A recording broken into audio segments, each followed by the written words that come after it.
अब अगर आपका कोई भी एक डॉक्यूमेंट, मैं अभी आपको बता रहा हूँ कि मेरे पास अभी एक दो दिन पहले एक कॉल आई थी, उनकी रिन्यूअल पे उनकी रिन्यूअल पे रिजेक्शन आ गई है। वो रीजन क्या बनी है? तो मैं इसलिए आपको कह रहा हूँ, आप वेट करके देख लो। आपके दोस्तों का अगर हो जाता है तो फिर अपना केस सबमिट कर लेना, लेकिन आपके दोस्तों का रिजेक्शन आने की पॉसिबिलिटीज है।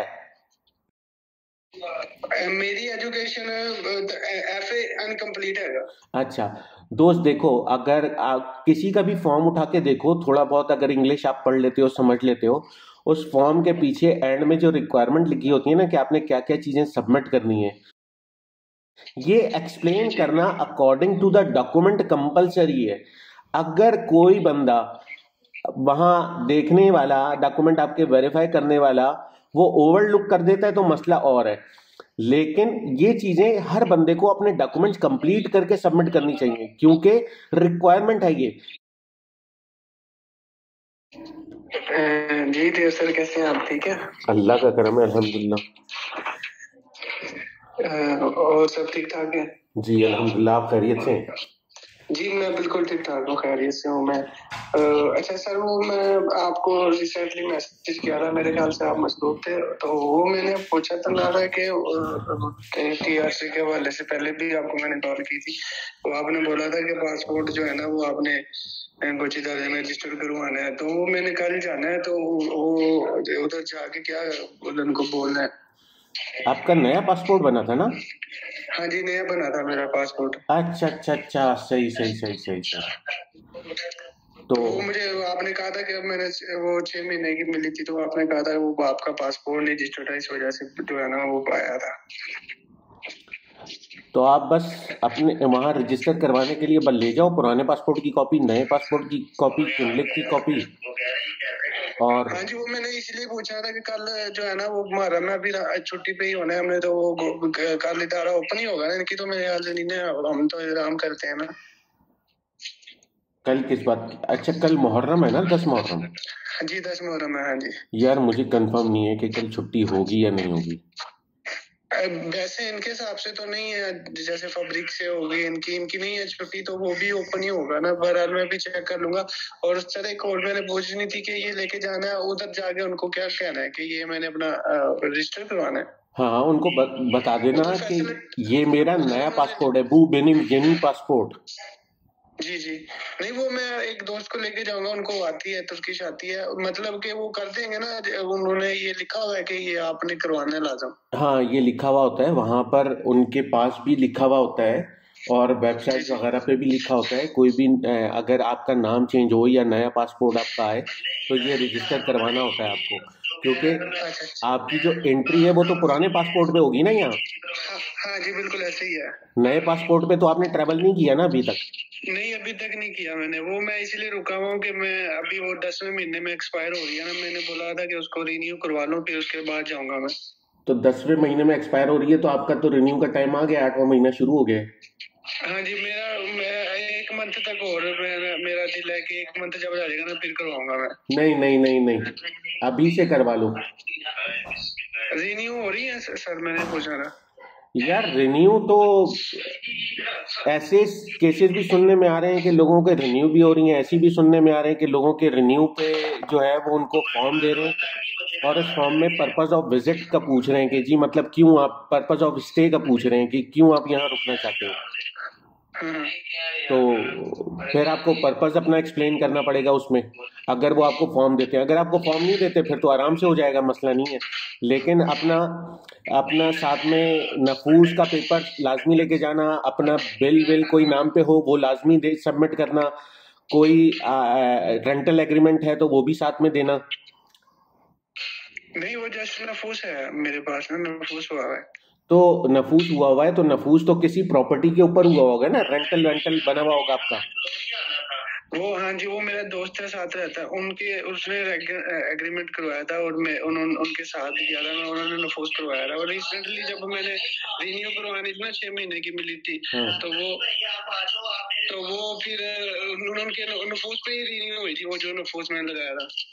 यार कॉमनली देखो हो जाती हैं। अगर आप सिर्फ नफूस लगाते हो तो उस पर भी हो जाता है, लेकिन मसला ये है कि आपको ना अकोमोडेशन का अपना प्रूफ देना पड़ता है। अभी रिसेंटली एक बंदे की कॉल मेरे पास आई थी, उसके सारे डॉक्यूमेंट उसने सबमिट किए थे, नफूस का पेपर, लेकिन रेंटल एग्रीमेंट सबमिट नहीं किया था। तो अब वो नफूस का पेपर वैसे तो इनफ होता है ये दिखाने के लिए कि जी आप इस एड्रेस पे रह रहे हैं, लेकिन इस एड्रेस पे आप किस हैसियत से रह रहे हैं ये भी एक सवाल है ना। जी जी कि जी उस एड्रेस पे आपको अंडरटेकिंग दी है उस बंदे ने जिसका वो मकान है, या फिर आप ऐसी जगह रह रहे हो जहां आपने खुद प्रॉपर्टी रेंट पे ली है, तो वो आपको डॉक्यूमेंट साथ में ऐड करना होता है ना फिर।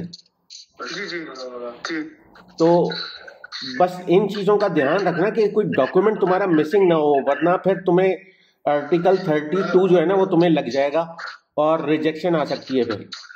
मैं इसीलिए तो सर मैं थोड़ा सा तैयार वही कह रहा हूँ ना अपने, तो वो अगर एक बार नफूस हो जाए तो उसको तो नहीं ना रिन्यू करवाना पड़ता, या मतलब एग्रीमेंट दोबारा से करना पड़ता?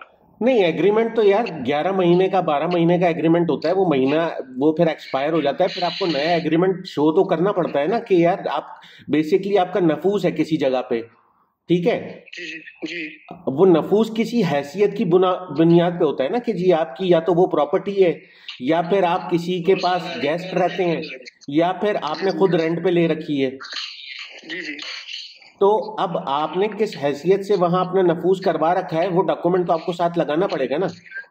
जी जी नहीं वो वही कह रहा हूँ, वो हमने ना रेंटल एग्रीमेंट पे ली हुई है, वो मेरे दोस्त ने ली हुई है, उनका उन्होंने अपना नाम करवाया था, तो उन्होंने मेरा नफूस करवा दिया था, मतलब कि वो साथ गए थे, उनकी किमली लगी थी, मेरी लगी थी, कोची तारे में जाके हमने करवा दिया था। उसके बाद भी मैंने रिन्यू करवाई थी, वो जो 6 महीने की मिली थी मुझे। यार वो पहले जो है ना 6 महीने पहले आपने मार्च में करवाई होगी, फरवरी में करवाई होगी। हाँ, 4 महीने की पहले की बात है, तो मार्च अप्रैल की बात हो गई ना ये। तो मार्च मार्च तक तो बड़े आराम से लोगों के टीआरसी अप्रूव हो रहे थे, रिन्यू हो रहे थे लोगों के टीआरसी, लेकिन फॉर्मल डॉक्यूमेंटेशन उसके बाद अप्लाई होना शुरू हुई है। जी जी वही मैं पूछ रहा था कि उसको तो नहीं ना, मतलब एक बार हुआ है उसको तो नहीं ना रिन्यू करवाना पड़ता? नफूस को रिन्यू नहीं करवाना पड़ता, लेकिन रेंटल एग्रीमेंट रिन्यू करवाना पड़ता है। अच्छा हाँ, या फिर आपका दोस्त आपको कोई ये लेटर बना के दे साथ में कि जी ये मेरा अपार्टमेंट है, मेरे अपार्टमेंट में मेरा दोस्त मेरे साथ रहता है और ये इसका रजिस्ट्रेशन वो है, नफूस है, तो बस उससे भी पूरा हो जाएगा। वो बेसिकली एक वो होगा ना कि यार जिस मकान में आप रह रहे हो, नफूस तो ये दिखा रहा है कि आप इस मकान में रहते हो, लेकिन जिस मकान में आप रह रहे हो उस मकान में किस हैसियत से रह रहे हो जी जी वो शो करते हैं आप रेंटल एग्रीमेंट से, अंडरटेकिंग से, या फिर उससे टापू से। जी तो ये बस अब आप देख लेना।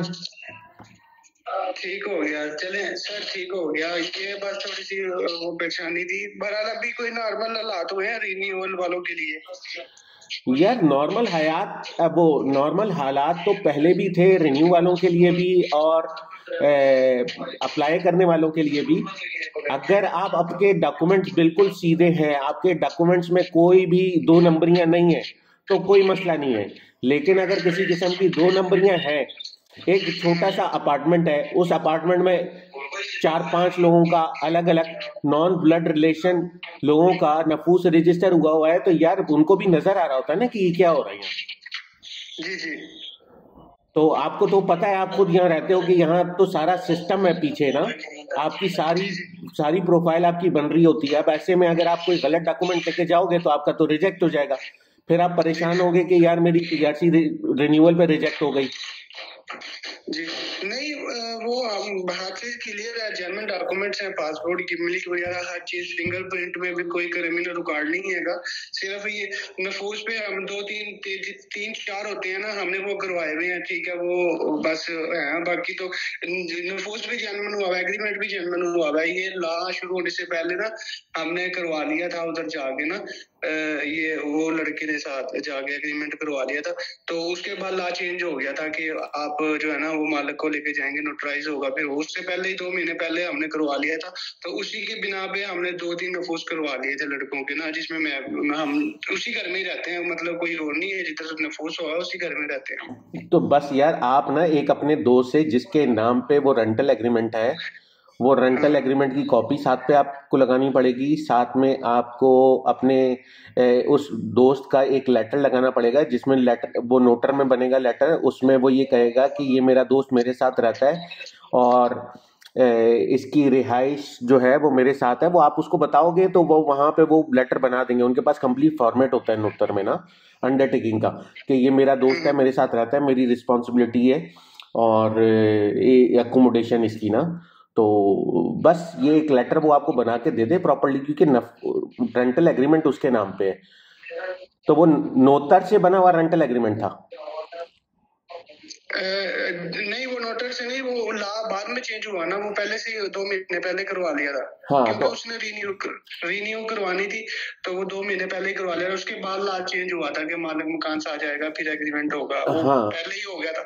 वो फॉर्म मिलते हैं बाइक से, वो फॉर्म फिल करके और जो है ना किराया वगैरह लिख के समथिंग 1100-1200 रुपया जो भी किराया था, उसके बाद वो जाके कोई पास में इदारा था, ये सफा कोई में ना, हाँ कुछ मुझे पकालते पे जो जिस मोहल्ले में हम रहते हैं, हाँ तो वो साथ ही मोहल्ले में था। वो उधर अदारे में किया उसने अपनी किमले की दी, तो वो उसका नफूस हो गया था, एग्रीमेंट हो गया था। तो फिर हाँ उसके बाद मैं उसके साथ किया, वो फिर लॉ चेंज हो गया था, मोहल्लों से हट के फिर वो गोची दारे में चला गया था। फिर गोची दारे से ही होंगे नफूस, तो फिर गोची दारे वो मेरे साथ गया, फिर वो हम मेरा भी हो गया था।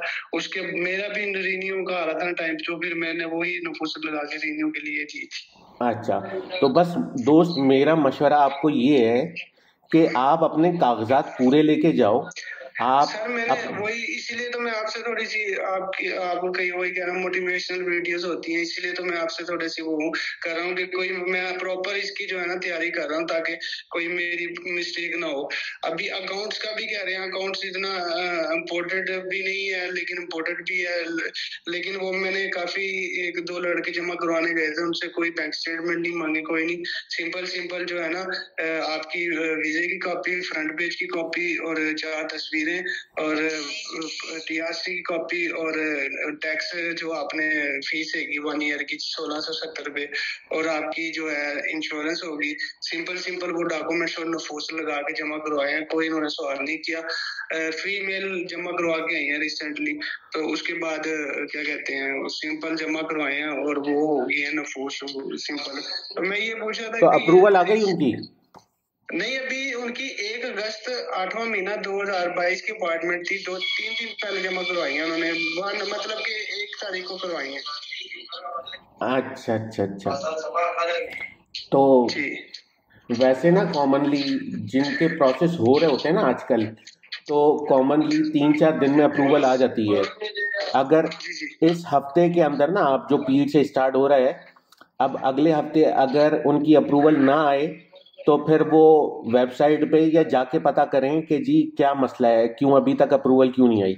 वैसे तो वो कहते हैं कि आप मैक्सिमम 1 महीना इंतजार करो फिर आके पूछो, लेकिन अगर किसी किस्म की मिसिंग डॉक्यूमेंट या कोई चीज़ होती है ना, तो वो फिर आपको हफ्ता 1.5 हफ्ते के अंदर पता चल जाता है। ऐसा ना हो कि कोई वो इंतजार में बैठे रहें और वहां से आपकी तरफ से डॉक्यूमेंट ना, दोस्तों की तरफ से डॉक्यूमेंट सबमिट ना हो, तो वो प्रॉब्लम क्रिएट हो जाए। नहीं, तो वो इन्फॉर्म कर देते हैं कि मिसिंग आपका डॉक्यूमेंट्स है, ये ला के दें आप। हाँ, मैसेजेस आते हैं, लेकिन बाज़ औक़ात मैसेज नहीं भी आता। उसका बहुत सारे रीज़न हो सकते हैं। आप किसी ऐसी जगह रह रहे हो जहाँ सिग्नल ना आ रहे हो, या फिर बल्क में गए, किसी स्विच की वजह से इशू हो गया, वो कुछ मैसेजेस गए, कुछ मैसेजेस नहीं गए, तो बाज़ औक़ात मिस हो जाता है मैसेज। उन्होंने अपनी तरफ से फॉरवर्ड किया होता है, लेकिन due to network error, due to any reason बाज़ औक़ात मैसेज मिस हो जाता है, तो वो फिर पता नहीं चलता कि क्या हुआ। नहीं तो 157 पे ना, इस हफ्ते के एंड में 157 पे कॉल करके पूछ लें अगर मैसेज नहीं आ रहा उनके पास, तो कि मेरा स्टेटस क्या है। जी चले वो सब ठीक है, वो मैं अभी उनको मैं बोलूंगा मैं तो। लेकिन बस अपना मैं कहता कि अभी ये पासपोर्ट मैं करवा लेता हूँ, मैं नफोस हुआ है, बाकी तो सारे डॉक्यूमेंट्स अल्हम्दुलिल्लाह क्लियर रहेंगे। अब देखो ऐसा करो, अब ऐसा करो, जैसे अभी आपके दोस्तों ने जो करवाया बिल्कुल सेम आपकी कैटेगरी के वो है ना, वो सेम आपके सिनेरियो वाले लोग हैं ना वो। जी जी। तो फिर आप ना उनके रिजल्ट का इंतजार कर लो, सिर्फ अपना पासपोर्ट रजिस्टर करवा लो, ठीक है। हाँ जी, मैंने वही बोला ना, मैंने कहा मैं अभी नहीं करवाऊंगा, जिस वक्त रह जाएंगे ना कोई 1 मंथ या 15-20 दिन, उस दिन कराऊंगा। हो नहीं सकता है नहीं ना नहीं भी नहीं, ना। 1 महीना या 15-20 दिन का इंतजार नहीं करो। जैसे ही आपके दोस्तों का अप्रूवल आए ना, आप फौरन अपना केस सबमिट कर दो। जी जी। हाँ, आपके दोस्तों का अप्रूवल आए तो फौरन अपना केस सबमिट कर दो। और अगर इफ इन केस के खुदा ना खास्ता आपके दोस्तों का रिजेक्शन आए, तो आप इंस्टेंटली उस कमी को अपनी पूरी करो। लेकिन मेरा मशवरा आपको ये है कि साथ में आप जो भी डॉक्यूमेंट लगा रहे हो उसके साथ अपने दोस्त का जो रेंटल एग्रीमेंट है वो, और अपने दोस्त का एक अंडरटेकिंग का लेटर अपने नाम पे बनवा के वो साथ में सबमिट करना। मेरा ये मशवरा है। बाकी ये कि नहीं चले, ये प्लस पॉइंट हैगा, लेकिन कोई प्रॉब्लम तो नहीं है सिंपल नफूस वाले। वैसे ये प्लस पॉइंट हैगा, अगर फॉर एग्जांपल वो नहीं आता नफूस पे तो कोई इशू तो नहीं है मतलब। मेरे दोस्त, वैसे तो हो जाना चाहिए, कोई प्रॉब्लम नहीं होना चाहिए, लेकिन एक लॉजिकल बात है, पहले ये सारी चीजें बड़े आराम से हो जाती थी। मार्च अप्रैल के बाद से चीजें कॉम्प्लिकेटेड हो गई हैं, लॉ चेंज हो गया है। आपको प्रॉपर डॉक्यूमेंट सबमिट करवाने होते हैं, वरना वो एक्सेप्ट नहीं करते।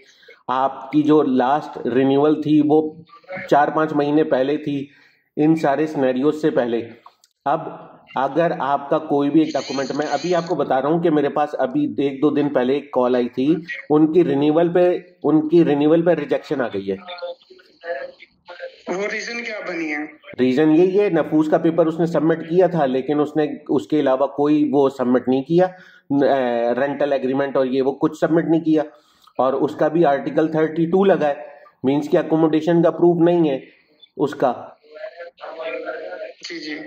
तो मैं इसलिए आपको कह रहा हूं, आप वेट करके देख लो। आपके दोस्तों का अगर हो जाता है तो फिर अपना केस सबमिट कर लेना, लेकिन आपके दोस्तों का रिजेक्शन आने की पॉसिबिलिटीज है, क्योंकि अब अकोमोडेशन का प्रूफ भी आपको लाजमी देना है। और अगर आपको कोई ऐसा लेटर, इनको आपके दोस्तों को कोई ऐसा लेटर तो नहीं दिया था कि जी अपना stay, purpose of stay explain करें? नहीं नहीं, कोई मैंने बोला है कि वो हमारे फीमेल है, वो हमारे पास नहीं रहती, लेकिन हमारे मतलब कि समझ लें कि सलाम दुआ है उनके साथ ना। तो वो उनको कोई नहीं, सिंपल मैंने बताया जो पहले डॉक्यूमेंट्स थे। और इसमें ये जो लास्ट होने सख्ती से पहले ओनली नफूस ऐड किया है बस। नफूस पहले भी लगता था, अभी नफूस टैक्स जो होता है उसका फीस होती है, और इंश्योरेंस, बाकी वही कॉपी है पासपोर्ट की और तस्वीरें और किमली की तस्वीरें, वो जस्ट किया। और वो जमा, कोई बैंक स्टेटमेंट ही मांगे, कोई एक्स्ट्रा सवाल नहीं किया। तो बात फिर देख लो, इंतजार कर लो, सिंपल। अभी फिलहाल अच्छा अपना सर, जाके मैंने पासपोर्ट। ये पूछना था कि इंश्योरेंस किस कंपनी की करवानी चाहिए जिसमें मतलब वो ज्यादा वो बेनिफिट्स हो ना। जैसे वो इंश्योरेंस की वजह से भी इशू बनाते हैं कि लो क्वालिटी की करवाई हुई आप लोगों ने। यार कोई भी एवरेज एवरेज जो नॉन इंश्योरेंस हैं, लाइक जैसे अनकरा सिगोरता हो गया, और इस तरह बड़े बड़े नाम हैं, 3-4 नाम, आप उनमें से किसी एक की करवा लो। आप कोई इतनी ज्यादा सस्ती भी मत करवाओ कि यार वो फिर यूजलेस हो जाए। मैंने ये डैनम कंपनी की है, पहले फर्स्ट टाइम भी वही लगाई थी, अब सेकंड टाइम भी वही लगाई है। बट ठीक है, लगा दो उसकी वो ठीक है, इंश्योरेंस कंपनी डैनम इस तरह की कंपनी है। ये 3 ही चल रही है ना, मैंने अभी नेट पे भी चेक किया था। एक अनकरा सगोरता होगी, एक वो दूसरी होगी तुर्क सगोरता होगी, और एक वो ये डैनम कंपनी की है कोई वैसे इंश्योरेंस, तो वो ही यार मैंने। यहाँ इंश्योरेंस कंपनीज बहुत सारी हैं, जी तो अब उनमें से अगर आपके पैकेज सही है, आपका इंश्योरेंस का पैकेज सही है आपने, तो फिर कोई मसला नहीं होगा। लेकिन अगर बहुत ही सस्ती सी, अब मिनिमम थ्रेशोल्ड जो डिफाइन हुआ है, आप उससे कम की अगर इंश्योरेंस करवा रहे हो ये सोच के यार 400-500 लीरा में हो जाए मेरा काम, नहीं नहीं नहीं तो नहीं फिर नहीं, वो वो फिर बेकार है ना। वही मैं पूछ रहा हूँ ना कि वो भी कंपनी ठीक है कि फर्स्ट टाइम भी वही लगाई थी, सेकंड टाइम भी वही लगाई थी। तो मैंने कहा जो सबसे पॉपुलर है आपको इसलिए पूछा था कि वो आपकी तरफ वो लगा देते हैं या वो जो पहले लगाई थी वही चलाते हैं। नहीं, वही लगा लो बस, अकॉर्डिंग टू द लॉ। जो भी मिनिमम थ्रेशोल्ड उन्होंने इंश्योरेंस का डिफाइन कर रखा है उसको फॉलो करो बस। ठीक हो गया। अच्छा सर, ये जब मेरा पासपोर्ट नए वाला एंटर हो जाएगा तो फिर इनके सारे इदारे में रिकॉर्ड आ जाएगा ना, जब मैं रिन्यू के लिए भी डालूंगा मैं? बिल्कुल बिल्कुल, आपको लाजमी है कोई भी आपका नया पासपोर्ट अगर यहाँ रहते हुए नया पासपोर्ट आया है आपका जिसपे आपने यहाँ एंट्री नहीं की, तो आपको वो जाके रजिस्टर करवाना पड़ता है पासपोर्ट। ठीक हो गया सर भाई। यही थोड़ी सी और नरमी कोई आई है इसमें? कहते हैं ना अभी थोड़ी सी नरमी हो रही है, पहले 6 मंथ की दे रहे थे, अब 1 ईयर की देना स्टार्ट कर दी है रिन्यूअल वालों को। यार देखो, अगर आपके डॉक्यूमेंट्स प्रॉपर हैं, अगर आपके प्लान्स प्रॉपरली, आपकी किसी किस्म का कोई मसला नहीं है, किसी किस्म का कोई इशू नहीं है, आपके डॉक्यूमेंट्स बिल्कुल ओरिजिनल है, तो फिर आपको मैंने बोला है कि मेरे डॉक्यूमेंट्स ओरिजिनल हैं, कोई मेरा क्रिमिनल रिकॉर्ड नहीं है। अगर होता तो मैंने फिंगरप्रिंट दिए थे, तस्वीरें दी थी, तो ये 6 महीने की भी रिन्यूअल ना होती। हाँ, मेरे पासपोर्ट जेन्युइन है, किमलिक जेन्युइन है, ठीक है। उसके बाद जो भी चीज है वो हर चीज जेन्युइन है, नफूस जेन्युइन है। मैंने गोची तारे से करवाया हुआ है, लड़का मेरे साथ गया है जिसके नाम एग्रीमेंट है, हर चीज मेरी ओरिजिनल है, एवरीथिंग ओरिजिनल है। तो बस फिर कोई मसला ही नहीं है, बस कोई मसला ही नहीं है, आप अल्लाह का नाम लेके अप्लाई करो। इनपे ये पासपोर्ट का भी आपने बताया, तो ये मैं पासपोर्ट भी इंटर करवा दूंगा कल जाके। मैं मेन चीज सिर्फ 2 चीजों पे मैं वो कर रहा हूँ, एक बैंक स्टेटमेंट वाला मामला और एक जो अभी आपने नया बता दिया है कि ये अभी रेंटल एग्रीमेंट वाला भी जो है ना, वो उसको बताना, अकोमोडेशन देनी पड़नी है। देखो आपकी एजुकेशन कितनी है आपकी? मेरी एजुकेशन FA अनकम्प्लीट है। अच्छा दोस्त, देखो, अगर आप किसी का भी फॉर्म उठा के देखो, थोड़ा बहुत अगर इंग्लिश आप पढ़ लेते हो, समझ लेते हो, उस फॉर्म के पीछे एंड में जो रिक्वायरमेंट लिखी होती है ना कि आपने क्या क्या चीज़ें सबमिट करनी है, उसमें आपकी फाइनेंशियल स्टेटमेंट का भी रिक्वायरमेंट होती है कि आपके पास, आप यहाँ रहते हो, TRC पे आप जॉब तो कर नहीं सकते। जी जी बिल्कुल सही है। अब आप यहाँ रह रहे हो तो आपका खर्चा कैसे पूरा हो रहा है, सोर्स ऑफ इनकम क्या है आपकी, ये एक्सप्लेन करना according to the document compulsory है। अगर कोई बंदा वहां देखने वाला, डॉक्यूमेंट आपके वेरीफाई करने वाला, वो ओवरलुक कर देता है तो मसला और है, लेकिन ये चीजें हर बंदे को अपने डॉक्यूमेंट्स कंप्लीट करके सबमिट करनी चाहिए, क्योंकि रिक्वायरमेंट है ये कि जी आपको ये शो करना है कि आप यहाँ रह रहे हो, आप यहाँ जॉब नहीं कर रहे, तो आपका खर्चा कैसे पूरा हो रहा है।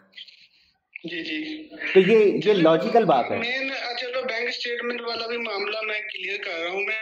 तो ये अभी मैंने मैक्सिमम और मिनिमम कितने मंथ की लगी चाहिए, क्योंकि अकाउंट मैंने अभी खुलवाया था जिस वक्त, ये तकरीबन 2-3 महीने पहले खुलवाया, महीना पहले खुलवाया, तो तकरीबन 2 महीने की बैंक स्टेटमेंट बन जाएगी मेरी। उसमें ये है कि मैंने स्टूडेंट बेस पे खुलवाया था, क्योंकि वो मांग रहे थे पता नहीं क्या क्या, मैंने कहा मैं स्टूडेंट हूँ, मैं उधर पाकिस्तान में, तो इधर भी मैं स्टडी करना चाह रहा हूँ मैं, तो इसका तो कोई प्रॉब्लम, वो बैंक से कहते हैं कि स्टूडेंट वाला अकाउंट है इनका। नहीं, वो कोई मसला नहीं है। आप ये तो चलो अच्छी बात है कि स्टूडेंट हो, ऐसा कोई ना कोई आपको देता होगा, आप यहाँ कोई भी चीज़ अगर पढ़ना चाहते हो। एक और भी चीज़ है सर, वो फिर आपने एक और चीज़ मुझे बताई थी कि उस पर आपने हर चीज़ करनी है, शॉपिंग करनी है, ये वो ठीक है। तो मैं तो आपको पता है जॉब शॉप करता हूँ मैं, ठीक है, तो वो मैं उसमें मैक्सिमम और मिनिमम कितना बैलेंस होना चाहिए, लेकिन ये है कि मैं उसको रेगुलर यूज करता हूँ मैं, और वो मेरा दोस्त भी करता है, अभी भी वो दिनेश ने किया हुआ है, ठीक है, अपनी मतलब के फ्रेंड्स के पास किया हुआ है, ठीक है, तो वो उसमें जैसे दिल से सामान ले रहे हैं, ऑनलाइन शॉपिंग कर रहे हैं, ठीक है, वो गाड़ी यूज करते हैं, ठीक है, तो मैं भी जब इधर मैं उसको दिया हुआ है, मैंने वो घूमने फिरने किया हुआ है, तो वो मेरे पास होता है, तो मैं भी कार्ड में अभी नॉर्मली 10-12 हज़ार लिया उसमें है मिनिमम ना। तो मैं ये पूछा था कि 2 महीने की चल जाएगी, 2 महीने में, ताकि मतलब कि 2 महीने की चल जाएगी, ताकि मैं उसमें डालूं। और फिर मैंने उनके प्रूफ भी इकट्ठे किए हुए हैं, मेरे 2400 यूरो यूनानिस्तान से आए हैं, 171 यूरो फिर आए हैं, उनके मैंने जो फीस है स्लिप है वो मैंने पास रखी हुई है। उसके बाद मेरे 100 यूरो भी और आने हैं, 100-200 यूरो और आने हैं मेरे, हो सके महीने से महीने के 1.5 महीने के अंदर और भी यूरो मजीद मेरे आ रहे हैं यूनानिस्तान से। तो बस ठीक है, कोई मसला नहीं है यार। ये एंडिंग बैलेंस से ज्यादा जरूरी ये होता है कि आपका कितना पैसा आप खर्च कर रहे हो, कितना पैसा आपके अकाउंट में आ रहा है और कितना पैसा आप खर्च कर रहे हो, उससे कांस्टेंट फ्लो पता चलता है। $5,000 $6,000 वो पड़े हुए हैं और कोई ट्रांजैक्शन नहीं हो रही, उससे इतना फर्क नहीं पड़ेगा। जितना पैसे आ रहे हैं और खर्च हो रहे हैं उससे पता चलता है, वो ज्यादा बेहतर स्टेटमेंट होती है। वही ना, वो ये नहीं है कि पड़े हुए हैं, मतलब कि अभी जिस तरह 2400 या 50,000 लेना बनता है, लेकिन अभी वो जाहिर सी बात है, वो और भी यूजिंग के लिए हैं, कि आगे पीछे मामला आते हैं।